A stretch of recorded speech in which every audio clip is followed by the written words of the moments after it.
नमस्कार. आपण ऐकतोय साखी कहे कबीर, कबीरांचे दोहे आणि त्याचं स्वैर मराठी रूपांतर. हे मराठी रूपांतर केलेलं आहे सौ मनीषाताई अभ्यंकर यांनी. आपलं प्रकरण 18 चालू आहे, करणी बिना कथनी क अंग. दोहे आज आपण घेणार आहोत 3 ते 5. भाग आपला 152 आहे. प्रथम आपण तिसरा दोहा ऐकूयात. जैसी मुखतैनी कसै तैसे चालै नाही, मानिश नहीं ते स्वान गती, बांध्या जमपुर जाही. जैसी मुखतैनी कसै तैसे चालै नाही, मानिश नहीं ते स्वान गती, बांध्या जमपुर जाही. कठीण शब्दांचे अर्थ ऐकूयात. मानिश, मानिश म्हणजे मनुष्य. दोह्याचा अर्थ ऐकूयात.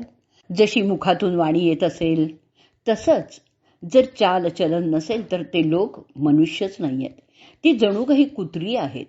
ते कर्मात बद्ध होऊन यमपुरीलाच जातात. बोलण्याला कृतीची जोड असणं आवश्यक आहे, यावरच कबीरांचा कटाक्ष आहे. बोले तैसा चाले, त्याची वंदावी पाऊले, असं तुकारामांनीही म्हटलेलं आहे. अनेक लोक दुसऱ्याला उपदेश देतच असतात, पण त्यांचं आचरण मात्र त्या बोलण्याच्या अगदी विरुद्ध असतं. अशा लोकांचं बोलणं समाजात मान्य होत नाही. तो स्वतःचाही उद्धार करीत नाही आणि समाजाचाही उद्धार करत नाही. हे तो प्रचितीचे बोलिले, आधी केले मग सांगितले. प्रचितीचे बोल जर असतील तरच समाजात ते मान्य होतात. म्हणून श्री समर्थ रामदास म्हणतात, जैसे बोलणे बोलावे तैसेची चालणे चालावे, मग महंत लीळा स्वभावे अंगी बाणे. 12वा दशक, 9वा समास आणि 23वी ही ओवी आहे श्रीमद दासबोधामधली. असं जर वागणं नसेल तर त्याचा काय परिणाम होतो ते कबीरांनी सांगितलं आहे. असे पाखंडी लोक विष्णुधामाप्रत जातच नाहीत, तर त्यांना कुत्र्याची गती मिळते. हिंदीमध्ये देखील एक म्हण आहे की कुत्ते की मौत मरणा. याचा अर्थ आहे अत्यंत कष्टदायक, अपमानजनक स्थितीत मरणं. स्वतः तसं आचरण न करता केवळ दुसऱ्यांना उपदेश देणाऱ्या लोकांना कबीर फटकारतात. केवळ मनुष्याचा देह मिळाला म्हणून त्यांना मनुष्य काही म्हणता येत नाही. मनुष्याचा देह मिळालेली अनेक जीव असतात. इतर अनेक देहांप्रमाणे एक असा मानव देह आहे, पण त्या देहात राहून मनुष्यत्व केव्हा येतं तर विवेक, आत्मशोध असेल तरच. नाहीतर खाणं पिणं मैथून या सगळ्या गोष्टी सर्व देहात सारख्याच आहेत. विवेकच जर नसेल तर इतर प्राणी आणि मनुष्य यात काहीही फरक नाही. मग त्यांच्यात आणि कुत्र्यासारख्या प्राण्यामध्ये फरक तो काय राहिला? नाही कृती तशी आचरणी, जे मुखात बोलसती, श्वानाची गती मिळे यमाचे दूत बांधून नेती. नाही कृती तशी आचरणी, जे मुखात बोलसती, श्वानाची गती मिळे यमाचे दूत बांधून नेती. पुढचा दोहा ऐकूयात, 4था. पद गाये मन हर्षिया, साखे कया आनंद, सोतत नावन जानिया, गल में पडिया फंद. पद गाये मन हर्षिया, साखे कया आनंद, सोतत नावन जानिया, गल में पडिया फंद. कठीण शब्दांचे अर्थ.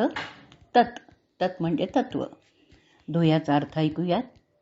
भावुक प्रवृत्तीचे किंवा प्रकृतीचे असे अनेक अज्ञानी लोक आहेत, जे अर्थ न जाणता आनंदित होऊन पद गातात आणि मनाने आनंदित होतात.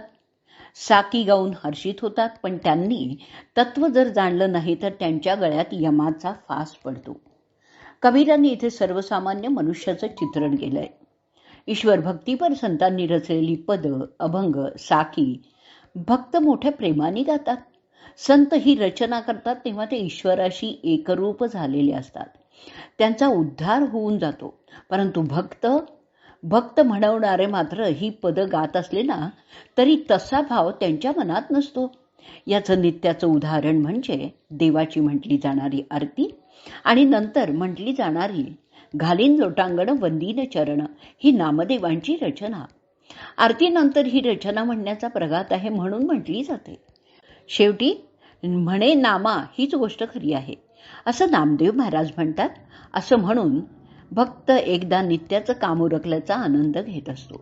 म्हणून कबीर म्हणतात की अशी टाळ चिपळांच्या गजरात जरी पदं म्हटली आणि भक्त म्हणून मिरवलं, परंतु ज्याचं नाव घेतो त्या भगवंतांचं ज्ञान करून घेतलं नाही तर त्या पदातील भाव जर हृदयापर्यंत पोचला नाही तर यमधर्माच्या फासातून सुटण्याच्या ऐवजी गळ्यातला फास अधिकच घट्ट होईल. आता आपण ऐकूयात ह्या दोह्यावरचीच मराठी साखी. आनंदाने पदे गातसे साखी आणिक गाई, जाणले ना नाव मग दृढ फास गळेचा होई.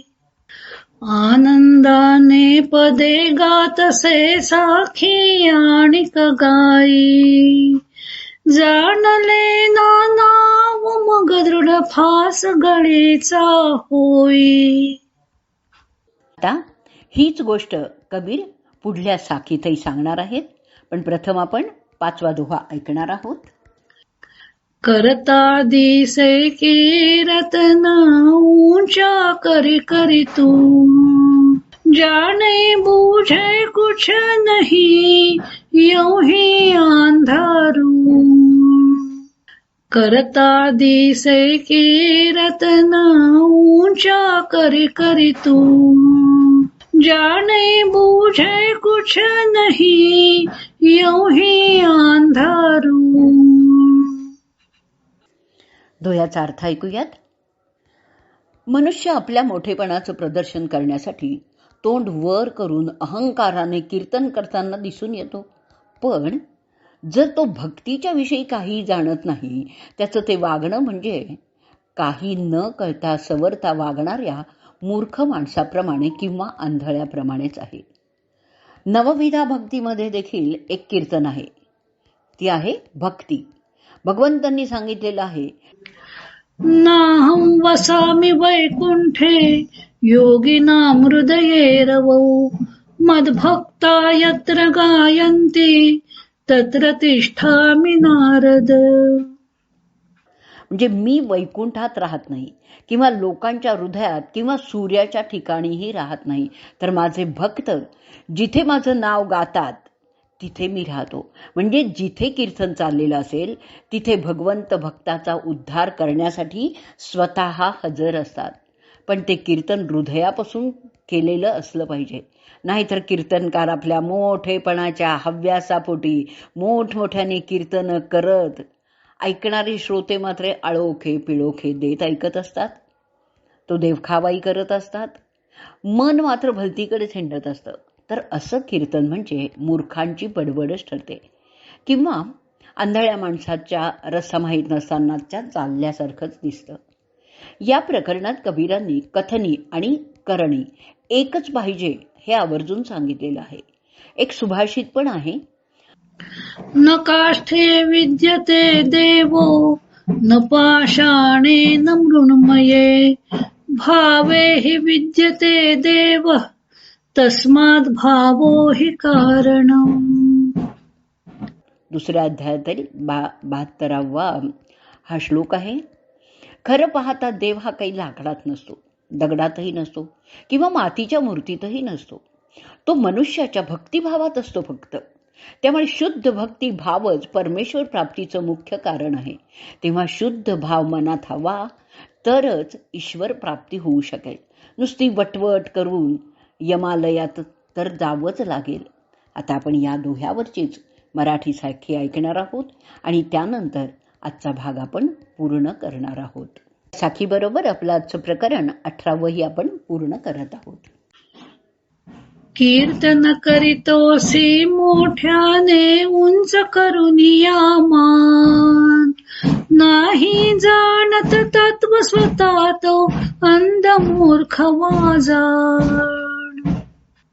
कीर्तन करीतोसी मोठ्याने उंच करुनिया मान. नाही जाणत तत्व स्वतः तो अंध मूर्ख वाजाड.